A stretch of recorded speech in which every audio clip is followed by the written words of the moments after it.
Breaking news. Telangana రాష్ట్ర bar council ఎన్నికలు 8 ఏళ్ల విరామం తర్వాత రాష్ట్ర వ్యాప్తంగా జరుగుతున్నాయి. రాష్ట్ర వ్యాప్తంగా 109 కేంద్రాల్లో ప్రారంభమయ్యాయి. 23 స్థానాల కోసం 203 మంది అభ్యర్థులు పోటీ పడుతుండగా సుమారు 35,000 మంది న్యాయవాదులు ఓటు హక్కును వినియోగించుకుంటున్నారు. ఫిబ్రవరి 10న ఫలితాలు ప్రకటిస్తారు. మరోవైపు ఢిల్లీలోని సుప్రీంకోర్టు ప్రాంగణంలో తెలంగాణ న్యాయవాదుల కోసం పోలింగ్ కేంద్రం ఏర్పాటు చేశారు. అక్కడ పలువురు ప్రముఖ న్యాయవాదులు తమ ఓటు హక్కును వినియోగించుకోగా అల్లంకి రమేష్, మోహిత్ రావు అధికారులుగా వ్యవహరించారు.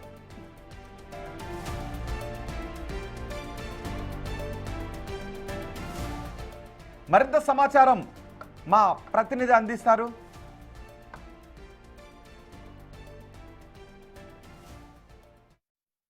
బార్ కౌన్సిల్ ఎన్నికల హడావిడి హైకోర్టు వద్ద కనిపిస్తుంది. ఉదయం 10:30 నుంచి సాయంత్రం 5 గంటల వరకు కూడా బార్ కౌన్సిల్ ఎన్నికలు జరగనున్నాయి.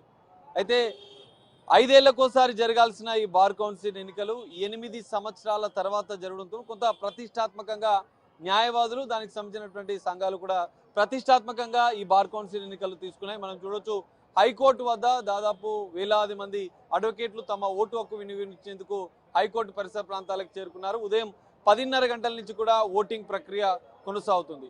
ఈరోజు హైకోర్టులో బార్ కౌన్సిల్ ఎలక్షన్స్ అనేటివి నిజంగా చాలా రసవత్తరంగా జరుగుతున్నాయని, నిజంగా మన రెగ్యులర్ అసెంబ్లీలో ఎలా జరుగుతుందో ఆ స్థాయిలో ఈరోజు న్యాయవాదులది కూడా జరుగుతూ ఉండడం చాలా శుభసూచకం అని తెలియజేస్తున్నాను. ఈ సందర్భంగా ప్రతి న్యాయవాది ఓటు హక్కును వినియోగించుకోవాలని తెలియజేస్తున్నాను. ప్రజాస్వామ్య దేశంలో ఓటు అనేది మన బాధ్యత. ప్రతి న్యాయవాది కూడా మీరు ఏదైనా సరే, మీ ఎవరైతే సంక్షేమం కోసం, అడ్వకేట్ల సంక్షేమం కోసం, అభివృద్ధి కోసం, అభ్యున్నతి కోసం పనిచేస్తున్న వాళ్ళకు ఓటు మాత్రం తప్పకుండా వేయండి. ముఖ్యంగా ఈ యొక్క న్యాయ వ్యవస్థలో ఓబీసీల యొక్క ప్రతి వర్గానికి కూడా సామాజిక న్యాయం జరగాలంటే ప్రతి వర్గం ప్రాతినిధ్యం ఉండాలి. అయితే ఈ న్యాయ వ్యవస్థలో ఓబీసీల ప్రాతినిధ్యం చాలా తక్కువగా ఉంది. కాబట్టి దయతలచి ఓబీసీలకు సామాజిక న్యాయం జరగాలంటే ఓబీసీలను గుర్తించండి, ఆ వర్గానికి ఓట్లు వేయండి. మనందరికీ తెలిసిందే, మొన్న సర్పంచ్లో కూడా 56% తెలంగాణ ప్రభుత్వంలో గెలుచుకున్నాం. అలాగే ఈసారి కూడా ఓబీసీల డంకా మోగిస్తున్నామని ఈ సందర్భంగా తెలియజేస్తున్నాను. జై బీసీ, జై పూలే. బ్యాలెట్ అనేది కామన్ బ్యాలెట్, అయితే మహిళలకి సపరేట్ బ్యాలెట్ లేదు. 18% ఫస్ట్ జెంట్స్ని తీసిన తర్వాత, జనరల్లో తీసిన తర్వాత మిగతా 23 మెంబర్స్, టోటల్ 23 మెంబర్స్, 18 తీసిన తర్వాత మిగతా 5 మెంబర్స్ ఎవరికైతే మహిళలకు మెజారిటీ వస్తుందో వాళ్ళని కౌంట్లోకి తీసుకుంటారు. అది total general. In case women కూడా జనరల్లో వచ్చేస్తే ఆ తర్వాత కూడా 5 సీట్స్ ఉమెన్కి ఉంటాయి. అది న్యాయవాదుల సంక్షేమం, బార్ కౌన్సిల్ ఎన్నికలు జరుగుతున్నాయి, సంక్షేమం కావాలంటే ఎలాంటి అంశాలు మీరు చెప్తారు? న్యాయవాదుల సంక్షేమం అంటే ఫస్ట్ ఇన్సూరెన్స్ అండి. 2019 తర్వాత ఎన్రోల్ అయిన అడ్వకేట్స్కి ఇన్సూరెన్స్ కార్డ్స్ లేవు. నెక్స్ట్ జూనియర్ అడ్వకేట్స్కి స్టైఫండ్ లేదు, సీనియర్స్కి పెన్షన్ లేదు. ఈ విధంగా మహిళా న్యాయవాదులకు కూడా సరైన అసోసియేషన్స్ లేవు, వాష్రూమ్స్ లేవు. జిల్లా మొత్తం స్టేట్ వైడ్ తిరిగాను, అన్ని చోట్ల నేను గమనించాను. ముఖ్యంగా ప్రైవసీ అనేది లేదు ఉమెన్ అడ్వకేట్స్కి. మెన్ అసోసియేషన్ ముందుంటే వెనకాల చిన్న రూమ్ ఉంటుంది, ఆ రూమ్లో నుంచి లోపలికి వెళ్ళాలి. కాబట్టి ప్రైవసీ అనేది లేదు.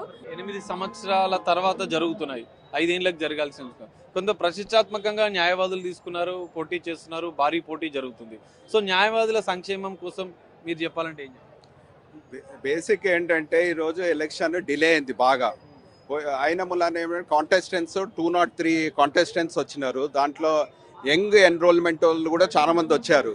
వచ్చినాక ఇక్కడ ఏమైందంటే పాత బార్ కౌన్సిల్ మెంబర్స్ పని విధానం కానీ ఇవన్నీ కానీ కొన్ని తప్పులు ఉన్నాయి అన్నమాట. దాని మూలాన ఏమైపోయిందంటే చాలా మంది పోటీకి వచ్చారు. హైకోర్టులో ఇప్పుడు ఉన్న అడ్వకేట్స్ అందరూ చాలా డిఫికల్టీస్ ఉన్నాయి వాళ్ళందరికీ. జూనియర్ అడ్వకేట్స్ కానీ